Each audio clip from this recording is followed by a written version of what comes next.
পৃথিবীতে আসলে real love বলতে সবই কোনো না কোনো জায়গায় একটু হলেও স্বার্থ আছে। এবার আমার অনেক ভাইয়েরা বলবে, কেন ভাইয়া, আমি তো অমুককে চাইছি, পাইয়া গেছি।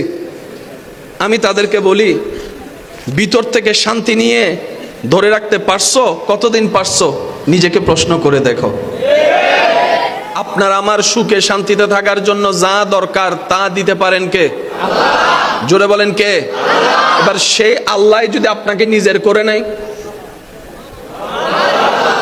শুনি নাই, সেজন্য মুনাজাতে একটা দোয়া কনফার্ম করবেন, ইয়া রব, তুমি যদি আমাকে আমার মতো নালায়েক অনুপযুক্তকে 1000 বছরও সময় দাও, সুযোগ দাও, আমি জানি আমি কত বড় ব্যর্থ এবং বাটপার।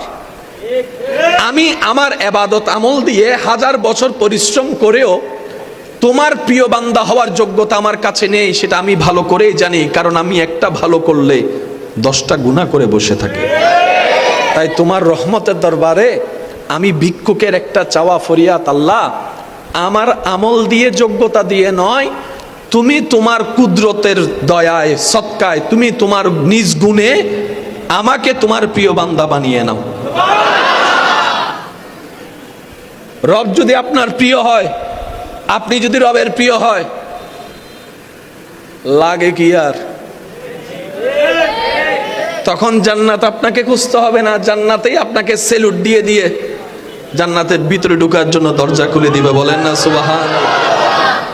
এই পৃথিবী কারো কথা মনেই রাখে না, মাথায় রাখবেন, এই পৃথিবী কারো কথা মনে রাখে না।